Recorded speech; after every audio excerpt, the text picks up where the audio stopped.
Yeah, hey there, Amy. Good morning. I think it's safe to say that last night's debate was certainly a lot less hostile than the first one was. Far less interruptions for sure. But both candidates, though, did clash on some key issues. So smartwatches like Fitbit, Garmin, or Apple, they all use apps like this one that measures the heart rate. You can see mine is 75 beats per minute at the moment. The county has ordered to put padlocks on the front door. You can see them right here. You could feel the ground shake, the covering that was above us. We could hear and just feel that vibrate as we were getting ready to leave that specific area. Thanks for joining us this Sunday morning. I'm Mhaidereel. The president says help is on the way after a 25-hour marathon session that included dozens of votes on added amendments. And the restaurant famous for Nashville hot chicken makes its Broadway debut. Hattie B's is the latest restaurant to open at the new 5th and Broad development. This is a clear indication. Look at this trampoline. It flew from across this home, flipped over, parts of it even bent, even some of the legs snapped off. So if you want to come here, you got to make sure you come early because it's not 24/7. After a lot of thought, I think I'm going to go as Spider-Man for Halloween because clearly, as you can see, I'm really good at crawling on this web.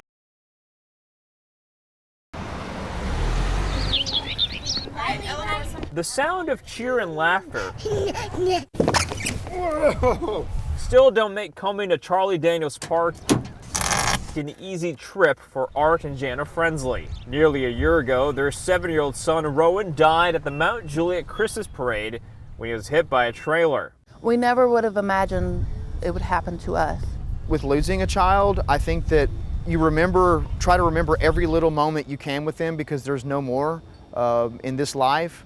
This blue bench was dedicated to Rowan. It also has his picture. And he always had his thumbs up.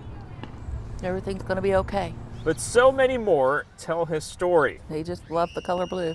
He loves to swim. He always did peace signs. Rowan would light up the room when he would walk in. And he always had some sort of humor. He was very caring, giving, loving. And it'll be told every year now at the Mount Juliet Christmas parade. We were very surprised, but also very happy that our community would think about something like that. From now on, the winner of the best float will get the Rowan Ace Frensley Award. He loved that parade, and he was in it several years, and it was something he looked forward to every day. So come Christmas time, Rowan's name will always be part of this tradition. And I think that it also shows that people care and that the community comes together. Positivity, something both Art and Jana learned from their son. We will focus on the good always, and we will help, and we will love, and we will focus on our faith and also our Lord Jesus.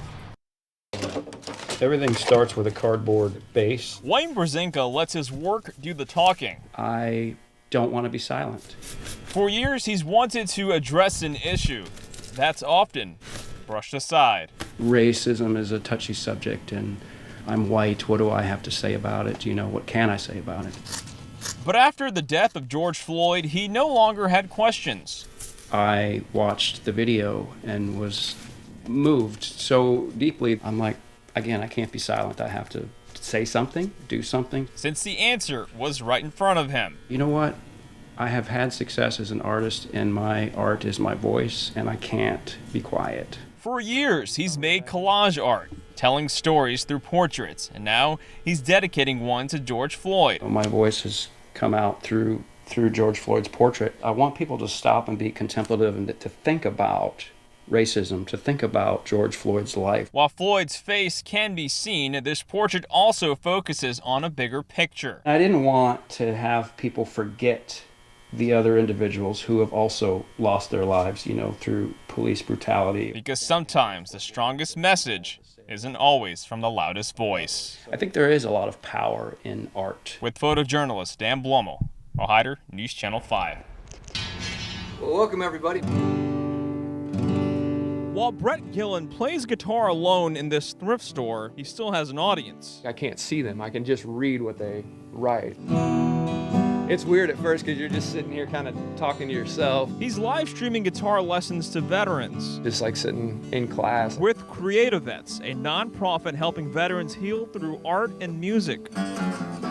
I was just so afraid that with this pandemic that veteran suicide is just going to go through the roof. Co-founder Richard Casper served in the Marine Corps. A lot of veterans are just forced to stay at home, which are starting to bring up those old triggers. In a partnership with Operation Stand Down Tennessee, he set up the streaming audio as a way to visit veterans like Domingo Rodriguez in Dallas. It's all about teamwork. You're never really alone. You never really, there's always someone that's there for you. I guess we just begin, huh? Storytelling also being taught through collage art by artist Wayne Brzezinka. I want them to hopefully feel safe enough to know that it's an option to use as a tool for their own recovery. Using familiar objects. Look at this. Oh, that's cool. Medallions, patches, different things that maybe they have in their personal collection from when they served. To make self-portraits. There are no mistakes, as I like to say. As the nation stays home, there are some making sure those who served aren't left behind. It was great to hear that a lot of our vets aren't going to be alone. Well, thank y'all for tuning in. As the rain dwindles down, Morning! Morning! Y'all can sit wherever you like. guests start pouring into City Cafe. It's Monday, February 10th, and the owners are celebrating the restaurant's 120th birthday. Extra eggs out. Teresa Kellogg is the owner. It's chaos back here till we get everything going. Since 1900, the restaurant has had several owners before she took over in 2014. Today is our 120th birthday. She runs it along with her daughter and husband. Times have changed so much and everything's so fast-paced. And to have a place like this to come home to and it be a family atmosphere was really important to us to carry that on. But the constant, 35 bit of humor. the loyal guests who've made it their home. He and I do the crossword puzzle together, and we do that every morning. So he brings a paper, I bring a paper too. Each with their own story. We came in '65 and we started eating here. I was in high school and our parents would bring us up here to eat. And it's the staff that helps write it.